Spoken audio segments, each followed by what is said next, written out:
It was a Tuesday in early February, just past 7 in the morning, when I heard my mother fall. Not a loud crash. It was more of a dull thud, the kind of sound that a body makes when it meets hardwood floor without warning, followed by silence. The silence was the part that scared me. My mother is 76 years old. She had come to stay with us for 2 weeks after her hip had been giving her trouble, and I had set her up in the guest room at the end of the hall, the one with the good mattress in the window that faces the backyard. She liked the birch trees out there. She said they reminded her of home. I was out of bed before I was fully awake. She was on the floor beside the nightstand, her housecoat twisted around her legs, one hand still reaching for the lamp. She looked up at me with that expression I have only ever seen on her face twice in my life. Not pain exactly, more like the shock of realizing that your body has made a decision without consulting you. "I just wanted some water," she said. I helped her sit up slowly. Her right hip. The same one. I could see right away that something was wrong by the way she held herself, the angle of her leg, the way she went very still whenever I touched it. I had seen that kind of stillness before. It means the pain is too big to react to. "We need to go to the hospital," I told her. She said she was sure it was fine. I told her it was not fine. My car had been at the dealership since Friday. A rear brake issue, something about a caliper, the kind of repair that takes longer than they tell you it will.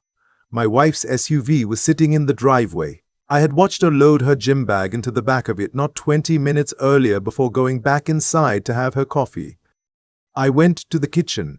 She was standing at the counter with her phone in one hand and a mug in the other, reading something, the way she does every morning before her fitness class.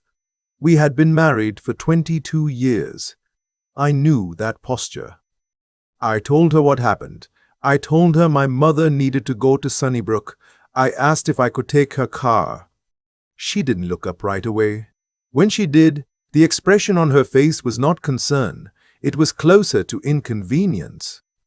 "I have my Pilates class at 8:30, she said. I waited. I thought maybe she was still processing what I had said. "She probably just slipped," my wife said. "She's done this before. Give her some Tylenol and let her rest. She's fine." I said she was not fine. I said her hip might be fractured. I said she is 76 years old, and she has been on the floor for the last 10 minutes, and she needs imaging done today. My wife set her mug down. "I'm not skipping my class for this. Call a cab." I looked at her for a long moment. 22 years. I thought about all the things I could say. I thought about the drive from our house in North York to the hospital and whether my mother could sit upright in the taxi for that long without making things worse. I thought about how cold it was outside, -14 that morning, and what it would take to help my mother down the front steps. I said, "Okay." Just that, "Okay." She picked up her phone again. I went back to my mother, and I called my son who lives 40 minutes away in Mississauga. He was at our door in 35 minutes. He didn't ask questions when I called. He just said, "I'm leaving now, Dad." We got my mother into his car slowly, carefully. She kept apologizing for the trouble. My son kept telling her she had nothing to apologize for. At Sunnybrook they took her in quickly, which told me the triage nurse had seen what I had seen.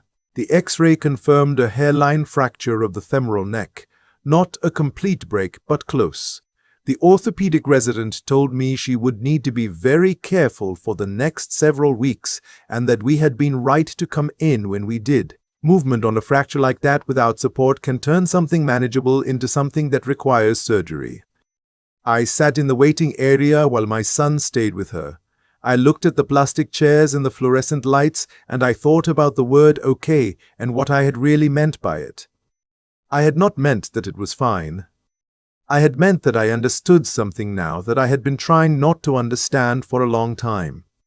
My wife and I had been having problems for at least 3 years, maybe longer if I am honest about it.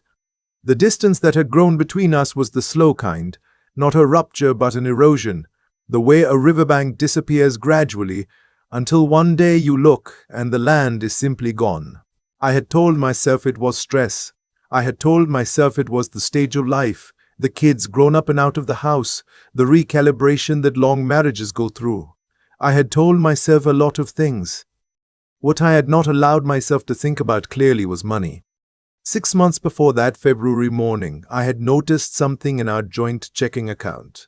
Not a large amount the first time, just under $400, transferred to an account I did not recognize. I had asked my wife about it, and she had said it was a deposit for a girls' weekend in Niagara-on-the-Lake. I remembered thinking, that seemed high for a deposit. But I let it go. We had always managed our finances loosely, with a degree of trust I now understand I had not earned the right to take for granted. I was semi-retired at that point. I had spent 31 years as a civil engineer with a firm in Markham, took an early buyout at 62, and had been doing occasional contract work since then. My pension was good. We had savings, RRSPs, some equity in the house. By most measures, we were comfortable. I had never worried much about the account because there had never been a reason to. After she refused to drive my mother to the hospital, I had a reason. That evening, when I came home from the hospital, my mother had been admitted overnight for observation. My wife was in the living room watching television. She asked how everything went. She said it the way you ask about a dentist appointment. "She has a fracture," I said. "Oh, that's too bad." She unmuted the television. I went to my home office and I opened our banking portal for the first time in probably 8 months with the intention of actually looking at it, not glancing. Looking. In the 11 months prior to that night, just under $43,000 had left our joint account in transfers to 3 different accounts. Some of it had gone in amounts just under the reporting threshold. 900 here, 800 there, the kind of pattern that doesn't trigger automatic flags. I recognized one of the accounts eventually. It was an account my wife had opened separately about 4 years ago, which she had told me was for her own personal spending, so she would feel more independent. I had thought that was reasonable at the time. I had thought a lot of things were reasonable. I did not confront her that night. I did not confront her the next morning either. I called my son from the hospital parking lot and I told him some of what I had found. He was quiet for a long time. Then he said, "Dad, how long has this been going on?" I told him I didn't know yet. He said he would come over that weekend. I told him I needed a few days first. I called my financial advisor TD the following morning.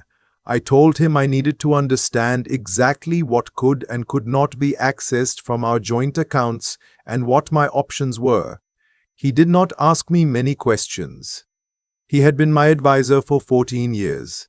He walked me through the options carefully and told me what steps would require both signatures and which ones did not. Then I called a family lawyer. Her office was on Yonge Street, not far from where I used to work. I had been referred to her by a colleague years ago and had kept her card in my desk drawer for reasons I had never examined too closely. She had a calm, direct manner, and she did not seem surprised by anything I told her. She explained the difference between separation and divorce under Ontario family law, what a separation agreement covers, how property division works when one spouse has been transferring marital assets without disclosure. She used the word disclosure in a way that made it very clear this was not unusual. She had seen it before. I asked about the house. We had bought it in 1998, paid off the mortgage in 2019. Under Ontario law, the matrimonial home has specific protections. Neither spouse can sell or mortgage it without the other's consent. That was something. Not everything, but something. She asked me what I wanted. I told her I wanted to understand the full picture before I made any decisions.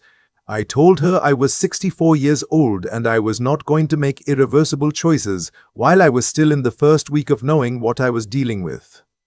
She said that was wise. I spent the next 2 weeks visiting my mother in the hospital and then helping to arrange her transfer to a rehab facility in Thornhill. My son helped with everything. My daughter called every day from Vancouver. My wife came to the hospital once on the third day and stayed for about 20 minutes. She brought flowers. My mother thanked her. My mother has always had more grace than the situation required. During those 2 weeks, I also went back through 5 years of account statements. It was methodical work, the kind I had always been good at. By the time I had finished, I had documented transfers totaling just over $68,000 across our joint checking and one of our joint savings accounts. Some of it had gone to the separate account my wife controlled. Some of it had gone somewhere I could not trace from bank records alone. I am not a man who has ever been given to dramatic gestures. I did not pack a bag and leave in the night. I did not change the locks. I did not make a scene. What I did was meet with my lawyer again and provide her with everything I had documented. I told her I wanted to proceed with a formal separation. I told her I wanted the separation agreement to include full financial disclosure from both parties and a forensic accounting clause if necessary. She said she would draft a notice letter. 3 days later, while my wife was having lunch with a friend, a process server arrived at our door. My wife called me 47 times between 2:30 and 6 o'clock that afternoon. I was at the rehab facility in Thornhill, sitting with my mother in the sunroom. She was doing better. She had been working with a physiotherapist, and the physiotherapist had said her recovery was ahead of schedule for her age. My mother had smiled at that and said she had always been ahead of schedule. I had my phone face down on the table between us. Every few minutes it would buzz and go quiet and buzz again. My mother looked at it once and then looked at me. "Is everything all right?" she asked. I turned the phone over and showed her the screen. 41 missed calls at that point, all from the same number. My mother looked at the screen for a long time without saying anything. Then she looked out at the window at the gray February sky and the bare trees and the strip of parking lot beyond them. "I always thought she was unhappy," my mother said quietly, "but I didn't know what to do with that." "I didn't either," I told her. "For a long time, I didn't either." The separation process took several months and was not easy.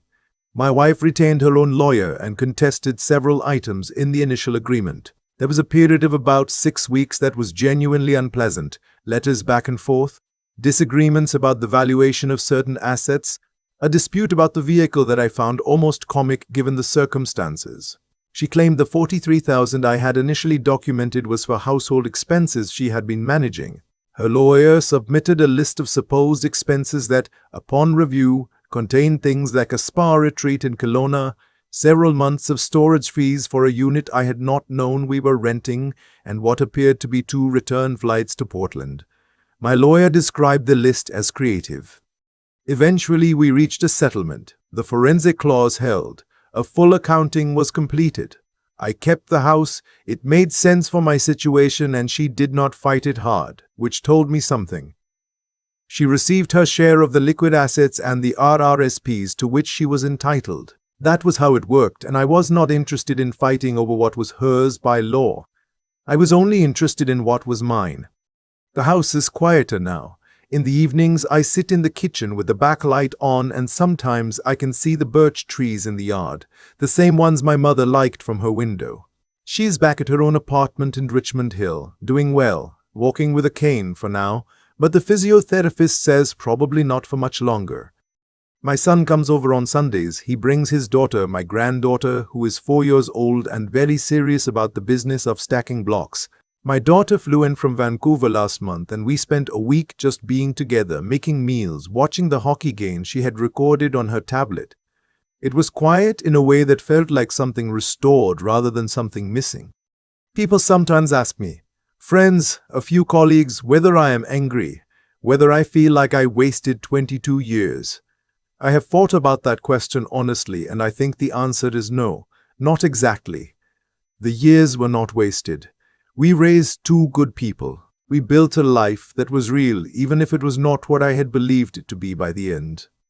What I feel, mostly, is clear. That is the best word I have for it. Clear. The morning my mother fell, when I said okay and went to call my son instead of arguing, I was not being passive. I was paying attention. I was finally letting myself see what had been true for a long time. that my wife had already made her decision about who mattered and who didn't, and that her decision had nothing to do with the Pilates class.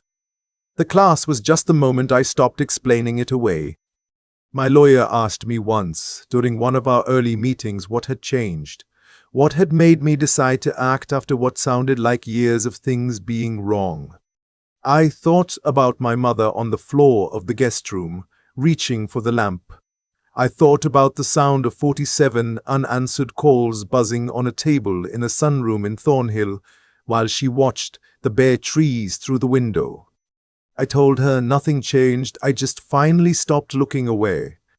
There is a moment in the sunroom that I keep coming back to. My mother sitting in the afternoon light, looking at the bare birch trees through the glass, 47 calls buzzing on the table between us, and her saying, quietly, without bitterness, "I always thought she was unhappy." That one sentence held more wisdom than anything I managed to think or say during those weeks. She had seen it clearly for years. I had not let myself look. I used to believe that loyalty meant staying patient, that a good man absorbs things and adjusts and waits for circumstances to change on their own. And there is something honorable in that instinct. I still believe that. But there is a difference between patience and willful blindness, and I spent too many years on the wrong side of that line. $68,000 does not disappear from joint accounts overnight. A marriage does not go cold in a single February morning.